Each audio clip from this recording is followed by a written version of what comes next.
का उद्यापन हमें कब और कैसे करना चाहिए।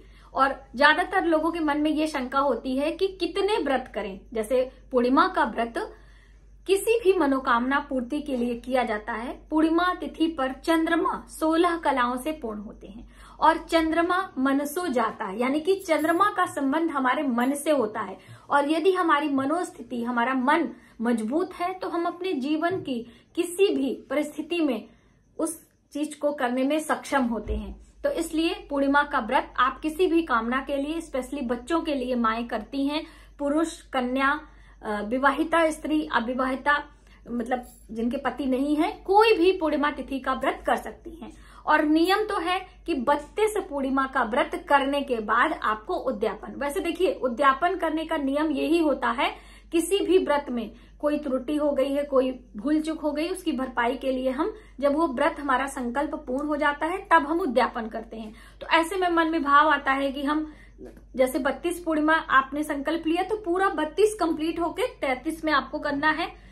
जैसे इतना लंबा आप नहीं कर सकते हैं तो आप 11, 21, 51 इतना भी व्रत करके आप उद्यापन कर सकते हैं, लेकिन बिना उद्यापन किए आपका व्रत संपूर्ण नहीं माना जाता है। कुछ व्रत होते हैं जिनके उद्यापन करने की आवश्यकता नहीं होती है, जिसमें एक आता है महाशिवरात्रि, नवरात्रि, कृष्ण जन्माष्टमी और राम नवमी।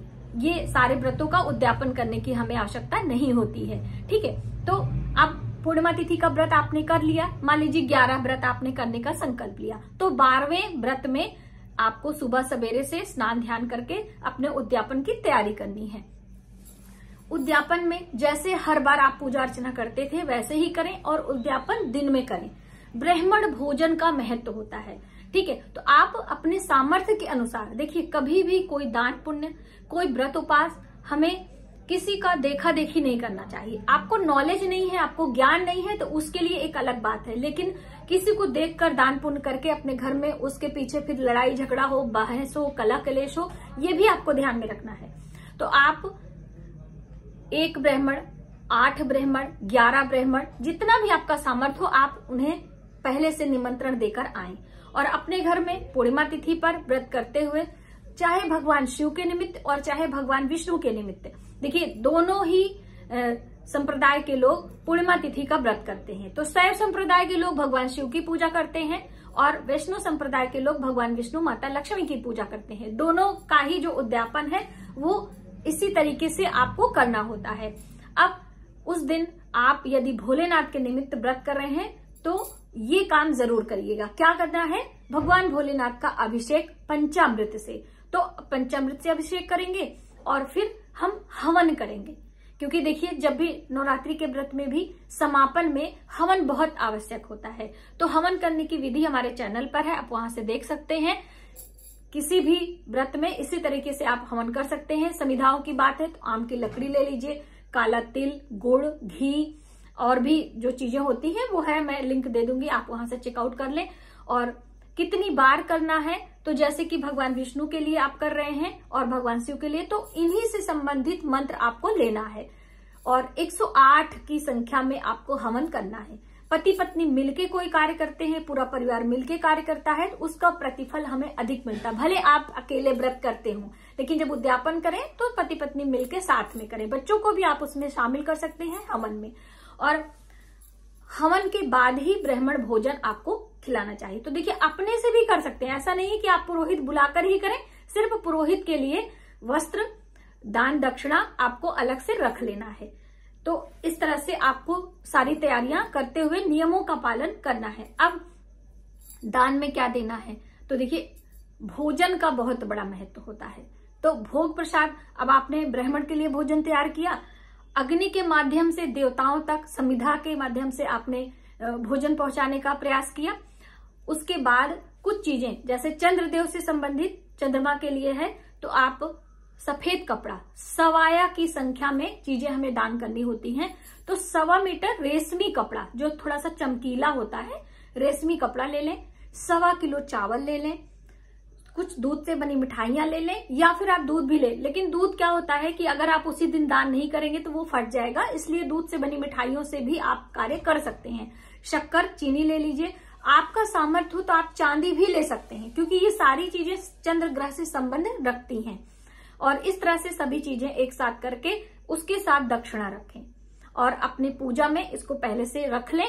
और देवी देवताओं का पूजन, भगवान भोलेनाथ का अभिषेक करते हुए आपको ये दक्षिणा संकल्प में लेना है। और फिर हवन करने के बाद ब्राह्मण भोजन कराना है। हवन के बाद आरती कर लीजिए भगवान भोलेनाथ की, या और भगवान विष्णु का निमित्त आप व्रत कर रहे हैं तो सत्यनारायण की कथा सुने। सत्यनारायण कथा की विधि भी हमारे चैनल पर है। कथा सुन के आप ब्राह्मण भोजन कराएं और फिर ब्राह्मण को पीली वस्तुएं दान में दें। चंद्र ग्रह से संबंधित यानी कि अनाज, चावल, ये सारी चीजें, साथ में आपको पीली चीजें यानी कि पीली मिठाइयां, चने की दाल, गुड़, ये भी आप दान में दे सकते हैं। दान के लिए कोई बंधन नहीं है कि यही दान करना है, ठीक है। तो बस इस तरह से आपको दान करते हुए अपने व्रत को संपूर्ण करना है। अब दान के नियम में ये भी आता है कि बहुत सारे लोग खीर का भोग लगाते हैं। जैसे मान लीजिए आपने हर पूर्णिमा पर खीर का भोग लगाया है, तो उस दिन भी आपको खीर बनानी है और भगवान भोलेनाथ को भोग लगाना है और थोड़ा सा खीर गौ माता के लिए निकालना है और बाकी अपने बच्चों में प्रसाद के रूप में पड़ोसियों में बांट सकते हैं।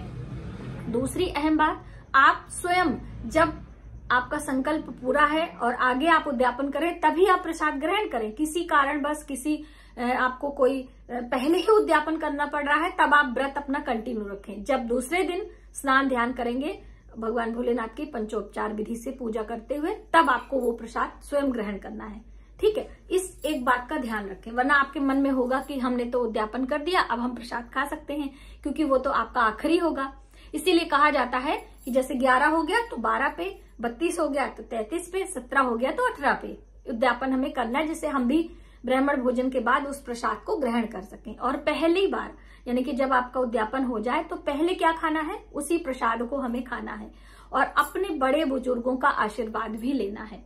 और प्रार्थना, जैसे हम नवरात्रि का व्रत करते हैं, देवी देवताओं का पूजन, हवन, आरती, कन्या पूजन करते हैं, उसी तरह से इन सभी व्रतों के उद्यापन में पूजा, हवन, ब्राह्मण भोजन, उसके बाद क्षमा प्रार्थना कि जो भी आपने कम या अधिक भूल से, बुद्धि भ्रंश होने के कारण किया है, वह देवी देवता आपका स्वीकार करें और आपकी पूजा का फल आपको दें और आपकी गलतियों को क्षमा करें। इस तरह से आपको प्रार्थना अवश्य करना चाहिए। दोस्तों, प्रार्थना में बहुत ताकत होती है। आपको पूजा करने का ढंग नहीं आता है, आपको कोई मंत्र नहीं आता है, आप शिव शिव करके, आप विष्णु करके भी पूजा का लाभ ले सकते हैं, ठीक है। और उस व्रत से संबंधित, जैसे जब हम कोई चीज दान करते हैं, जैसे शिवरात्रि का व्रत हो गया या पूर्णिमा का व्रत हो गया, तो उस व्रत से संबंधित पुस्तक भी हमें दान में करनी होती है।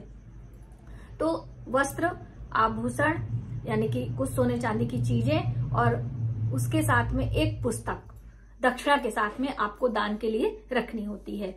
अब इन सब बातों का ध्यान रखते हुए आप उद्यापन कर सकते हैं। अब चलते चलते एक और अहम जानकारी कि मान लीजिए आपका उद्यापन 33 पे नहीं हो रहा है, 12 पे नहीं हो पा रहा है, किसी कारण से आपको कहीं जाना पड़ा, आपके बच्चे का एग्जामिनेशन है। अब ऐसी दशा में हमें क्या करना है, आपने व्रत कंटिन्यू रखना है।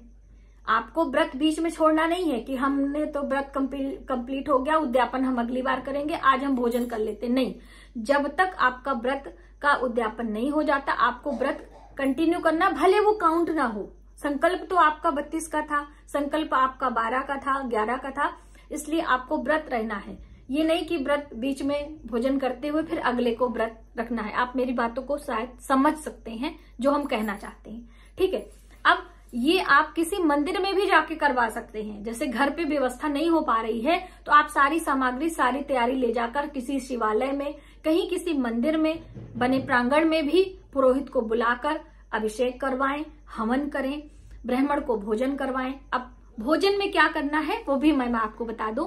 भोजन में आप हलवा पूरी, सब्जी, आपसे जो बन पड़े, आप सभी सामग्री यानी कि बूंदी का रायता, चटनी, पपड़, कचौरी, पूरी, ये सब दे सकते हैं। ऐसा नहीं कि आपने मीठा हर बार खाया है तो मीठे का ही भोजन कराएंगे, ठीक है। हाँ, दान में जो आपने दिया है उसमें सारा भोजन का संबंधित। अब ब्राह्मण न मिलने पर भी आप समझ लीजिए, मान लीजिए आपको ब्राह्मण नहीं मिलता है तो ब्राह्मण के निमित्त दाल, सब्जी, चावल, कुछ मीठा दक्षिणा, फल ये रखकर आप ब्राह्मण के निमित्त मंदिर में देकर आ भी सकते हैं।